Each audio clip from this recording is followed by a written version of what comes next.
warahmatullahi wabarakatuh.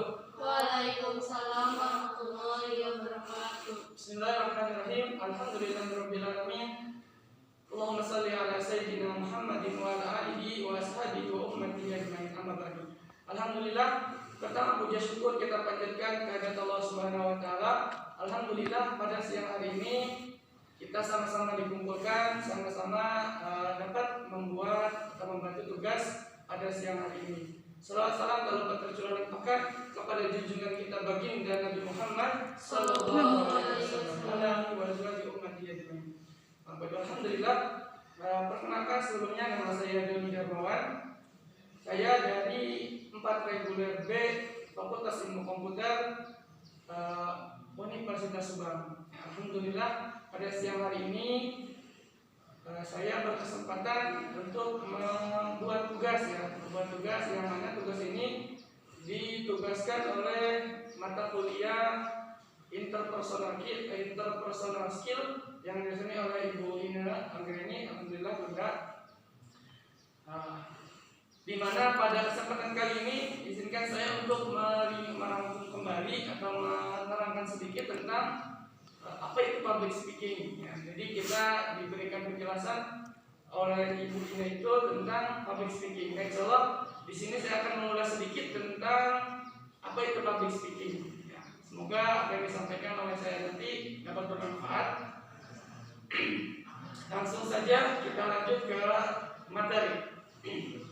Nah, yang pertama itu ya definisi tentang public speaking. Ya, di sini jelaskan AMI tahun 2009 194 dalam tulisannya Century Communication a Reference Handbook. Inti public speaking ialah menyampaikan pesan kepada publik. Ya, menyampaikan pesan kepada public speaking bukan hanya melalui kata, ya, tapi juga melainkan dengan bahasa tubuh atau gestur, lalu suara atau voice, dan gambar atau visual. Nah, jadi keterangan atau definisi public speaking itu di sini dijelaskan bahwasanya bukan hanya melalui kata-kata saja seperti itu, ya. Jadi melalui gestur atau bentuk tubuh juga, lalu dengan voice atau juga visual gambar, ya. Jadi penjelasan tentang definisi public speaking itu juga luas ya teman-teman, seperti itu.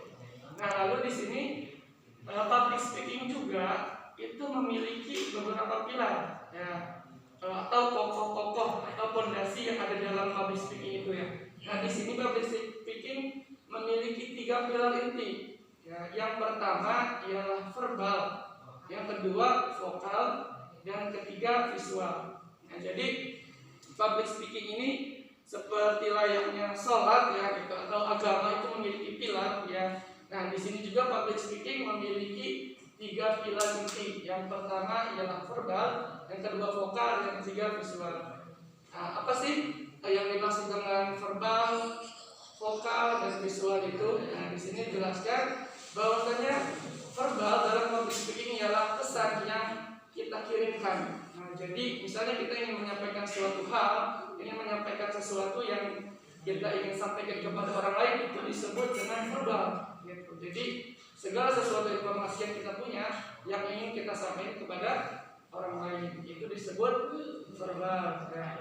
Lalu vokal, nah, vokal di sini suara yang kita sampaikan. Jadi penyampaian atau media yang penyampaian itu seperti suara itu disebut vokal, ya. Nah, jadi ketika kita memiliki informasi itu verbal, kedua kita punya suara vokal, dan itu bisa disebut hampir sampai kepada public speaking karena memiliki 2 pilar. Nah, yang ketiga itu visual, bahasa tubuh kita. Nah, jadi kita memiliki bahasa tubuh misalnya. Ini 1, 2, 3 seperti itu kan, ya. Jadi itu adalah bahasa visual yang kita sampaikan. Nah, jadi public speaking itu memiliki 3 fondasi, kayak tadi 3 pilar. Yang pertama verbal, yang kedua vokal, dan yang ketiga visual. Lalu di sini, nah, ya, beberapa alasan kenapa harus menguasai public speaking. Nah, kenapa kita harus bisa public speaking? Ya. Apa sih pentingnya public speaking buat kita, gitu, ya? Apakah emang harus punya, gitu kan? Nah, apakah kita nggak punya juga aman-aman aja gitu ya. Nah di sini disampaikan beberapa alasan kenapa kita harus memiliki public speaking. Apalagi kita seorang pelajar ya, baik kita seorang pelajar, seorang pekerja itu disarankan dan diharuskan juga diutamakan public speakingnya bagus seperti itu. Di sini alasan yang pertama ialah banyak orang yang sukses berawal dari good speaker. Nah, good speaker itu apa sih? Orang yang pandai berbicara, tapi bukan berbicara hal-hal yang tidak baik ya. Nah, di sini orang yang berani berbicara, contoh dalam suatu kelas, dia itu ditunjuk oleh gurunya, ditunjuk oleh dosennya. Siapa yang berani menjelaskan tentang ini? Nah, dia maju karena dia udah berani, punya mental gitu kan. Nah, itu rata-rata orang sukses itulah dia itu gitu. Nah, karena dia udah berani ketika menyampaikan aspirasinya, menyampaikan pendapatnya, itu adalah suatu kesuksesan seperti itu. Jadi banyak orang sukses yang bermula atau berawal dari good speakernya. Jadi teman-teman semua perbaiki good speaker, public speakingnya, perbaiki good speakernya di situ ya.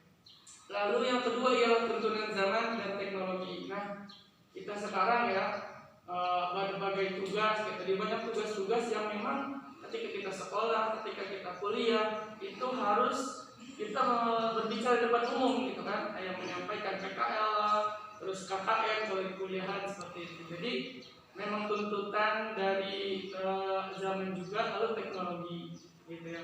Walaupun sekarang zaman zaman online gitu kan ya, tapi kita tetap harus bisa public speaking karena itu penting gitu ya.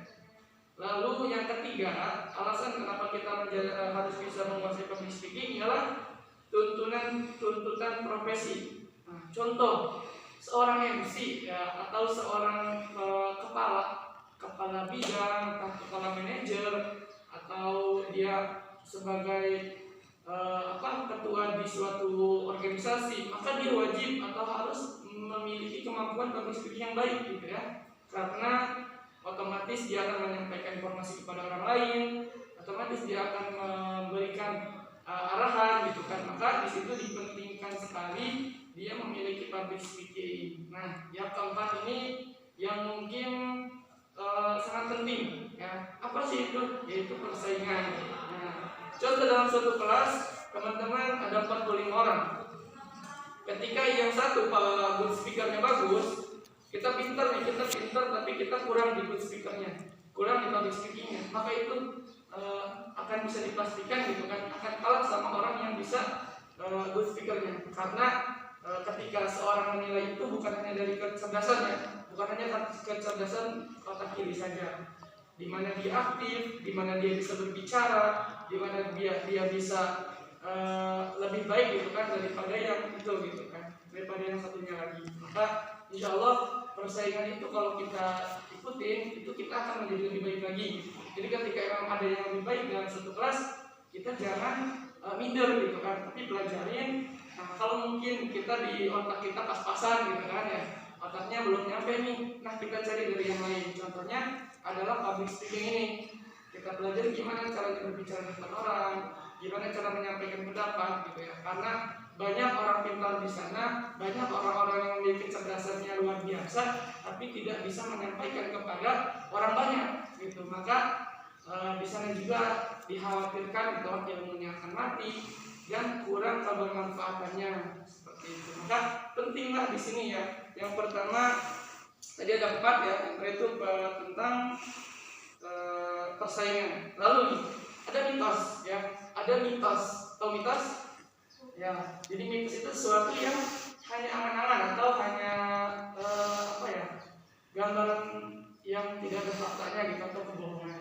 Mitos tentang public speaking itu ialah kemampuan berbicara di depan umum muncul karena bakat. Misalnya apa? Misal ada seorang dia anak seorang MC atau seorang penceramah gitu kan, anak kiai. Oh, dipastikan dia akan bagus dalam public speakingnya. Apakah betul? Tidak ya, tidak seperti itu hanyalah mitos. Jadi public speaking atau good speaker yang baik itu bukan diturunkan dari bakat. Ya, itu. Jadi kita nggak usah minder ketika kita sekarang kita masih belum bisa dalam public speaking, jangan minder. Ada orang teman kita yang bagus nih di public speakingnya, di good speakernya dia bagus. oh itu mah dari bakatnya gitu kan, itu bawaan dari lahir mungkin ada yang bilang kayak gitu. Tapi tidak seperti itu pada nyatanya. Pada nyatanya public speaking itu bukan dari bakat ya. Nah, faktanya di sini kemampuan berbicara di depan umum berkembang dengan latihan dan praktek. Nah, ketika saya di sini di depan ini bukan untuk pertama kalinya. Mungkin kalau untuk orang yang pertama kali berbicara di depan itu akan gugup, akan banyaklah kendalanya gitu kan. Nah, tapi alhamdulillah juga saya dipercaya untuk suka di depan umum gitu kan, berbicara, menyampaikan pendapat gitu kan. Di kampus juga ketika ada sesuatu yang salah maka kita sampaikan. Di kelas ada sesuatu yang tidak betul kita sampaikan seperti itu. Jadi lagi public speaking itu diciptakan, dibuat dengan latihan dan praktek ya. Ketika kita ingin lebih baik lagi public speakingnya maka sering-seringlah latihan. Ketika kita ingin baik lagi dalam good speakernya maka perbanyaklah praktek-praktek yang melibatkan orang banyak dan kita berbicara di depan. Lalu jika begitu, apa sebenarnya yang menghalangi kita untuk berlatih dan praktek? Nah, penyebab aslinya adalah rasa gugup akibat berbagai rasa takut. Nah, jadi ada ketakutan yang kita emang harus kita takut di situ. Ada ketakutan yang harus kita lawan, ya. Jadi banyak orang-orang yang tidak berani menyampaikan pendapatnya, banyak orang-orang yang tidak berhasil dalam public speakernya, dia itu biasanya karena takut ya, rasa takut dia, takut salah, terus rasa gugup gitu ya. Maka di situ kita harus bisa menghilangkan rasa takut kita, rasa gugup kita seperti itu. Nah, jadi pesan di sini public speaking itu sangat penting juga ya. Ya, mungkin itu aja yang dapat disampaikan. Kurang lebihnya mohon dimaafkan. Jadi jangan lupa kita perbanyak public speaking, kita kuatkan, otak kita cerdaskan, dan semoga kita menjadi orang yang lebih baik lagi ke depannya. Amin, amin ya rabbal alamin. Ya mungkin itu aja yang dapat saya sampaikan. Kurang lebihnya mohon maaf. Terima kasih kepada Ibu Rina Anggreni yang telah memberikan banyak-banyak ilmunya kepada kami. Juga kami